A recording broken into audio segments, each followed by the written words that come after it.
Thank you, guys. Thank you. Happy to be here. I came up here with a little water bottle because comedians do that. They have a water bottle, and I realize that it's usually because they're talking for a really long time, so they need to have water, to like help with their dry mouth and stuff. And I realize I'm probably not going to be talking that long, but I still like the aesthetic of the water bottle. So here I am, okay?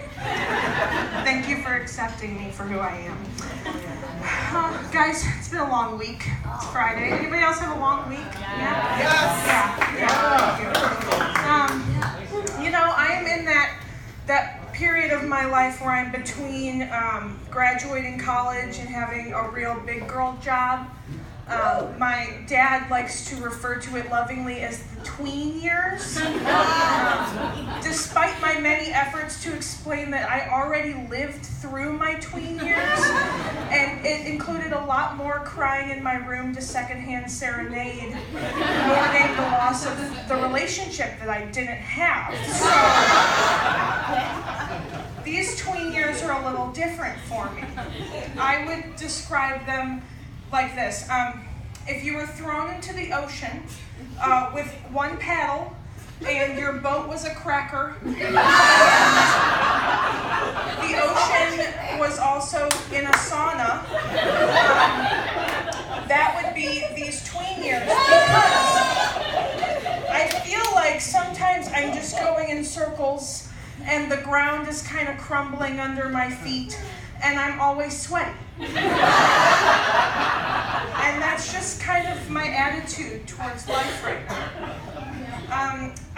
If you know me, which is half the room,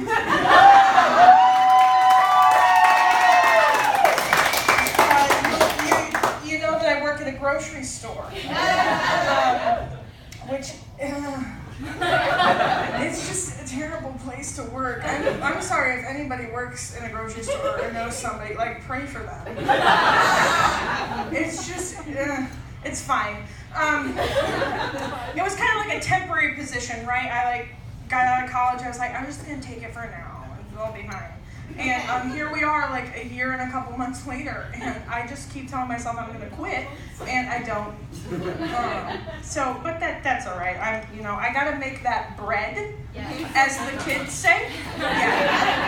Yeah. Kids say the darndest things. I have a lot of teacher friends, and they have been teaching me about the kids' lingo these days. The making bread is, bringing in the money. And then one I learned a couple days ago was yeet. Yes, which I guess when you throw something, yeet, I'm still a little fuzzy on that one, but that's my basic understanding. Please be taking notes. There will be a quiz on those things later. Don't worry. I'm going to come over here and have a drink of this water now, just to say that I did it. Wow. Yes, thank you. But yes, making the bread, I work in hell or at the grocery store. We just got a new manager at the grocery store, and she's just a funny lady. She's kind of like if you mixed Cindy Lou Who with Roseanne Barr, and they just had a really aggressive but always chipper looking child. That is this woman. She is constantly on. She is just worried and frantic all day long. Things will happen. There's chaos. It's chaos in the grocery store, okay? It's chaos. And she just cannot handle it. And I'm numb to the pain. So when she talks to me, I'm just like, you know what, it's gonna be fine. The other day, a man came in and he knocked down an entire display of glass bottles that had Mexican soda in it that was red. And so she was seeing red quite literally and figuratively. It was terrifying. My hope is that when the store closes at night and the lights go off, the food that wakes up gets to talk about her rage, because I'm sure they need to.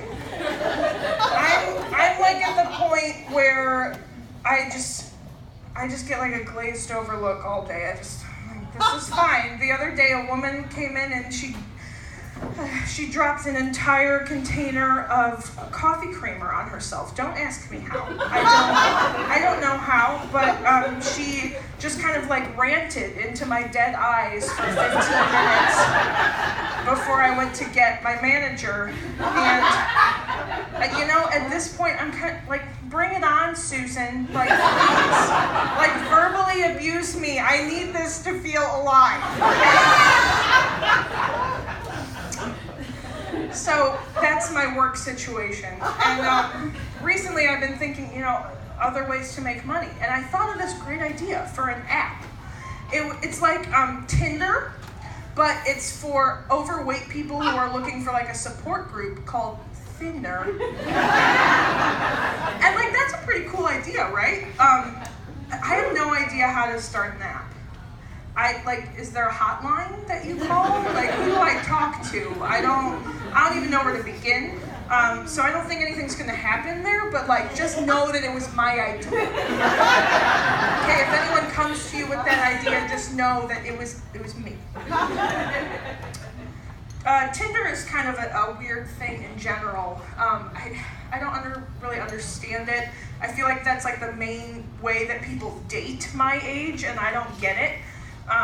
It's like, okay, yeah, let's judge somebody on their appearance and then talk to them for about 2 weeks until we get bored, and then we'll just stop. Like, that's called ghosting, for those taking notes, ghosting. When someone becomes but a ghost to you. That is what that is called. I think it's just funny because my generation, we grew up with being told, like, don't talk to people on the internet, and now it's like, that's all we have to do. We get dates on the internet, we summon food on the internet, we have people come pick us up in cars from the internet. I just feel like it's a little backwards, like we're missing something, right? Yeah, thank you. But, yeah, dating out here in the real world is kind of weird. I went to a small Christian university, and dating there was even weirder. Let me tell you, I had to give the talk to a 20-year-old girl in my freshman hall when I arrived on campus there. The talk. I was like, where was your parents? Didn't know it.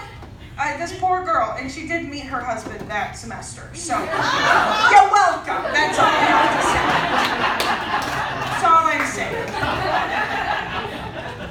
I guess it's not so much better out here, though, in the real world. We always would refer to it as the real world, as if our campus wasn't in the real world. Yeah. Like, somehow we're in this bubble because, like, we love God and, like, we pray and, like, here we are. The real world will be so different. It's not different. It's just less annoying.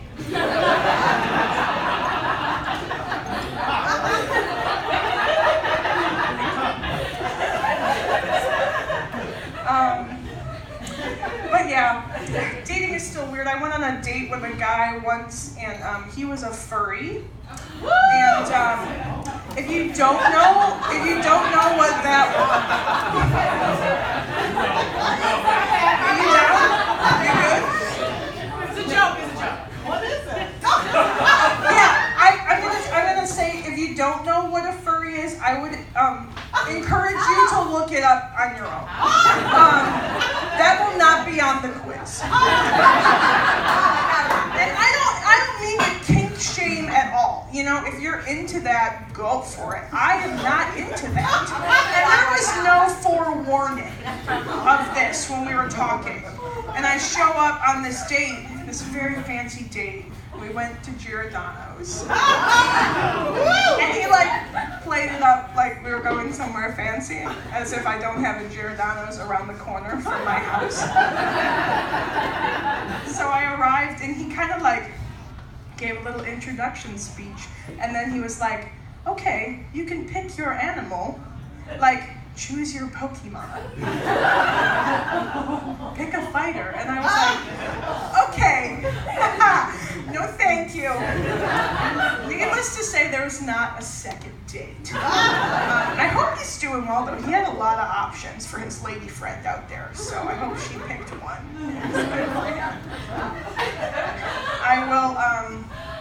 I'll leave you on this story. This is one of my favorite stories I've ever been told.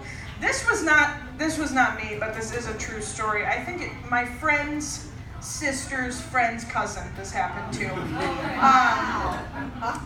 And she went on a first date with a guy, and he had invited her over to his house to have dinner with his family. And they were of the wealthier persuasion, I guess you could say.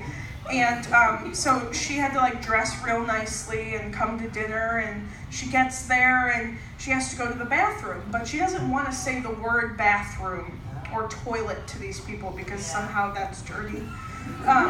So she asked his mother where the powder room was. And so his mother showed her to the actual powder room, you know, where there's a mirror and a sink, and that's what you get. And so she gets in there and she's like, I gotta pee so bad. And so she decides she's just gonna like squatty potty up on top of that sink. And so she gets up there. And it's a standalone sink, by the way. She gets up there and she's doing pretty good. It's going well. The family dog enters the powder room, and it frightens her a little bit. She gets a little thrown off, and so she's like jiggling around a little bit, and all of a sudden the sink comes loose from its base, and she falls.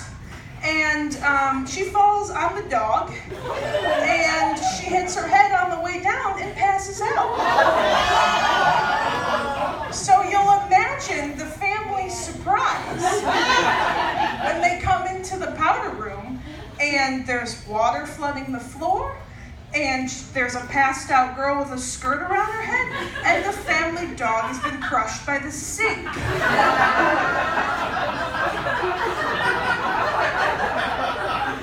That has got to be the worst first date I've ever had in my life. And after being told that story, I believe there's hope for all of us. I really do. All right, thank you guys so much.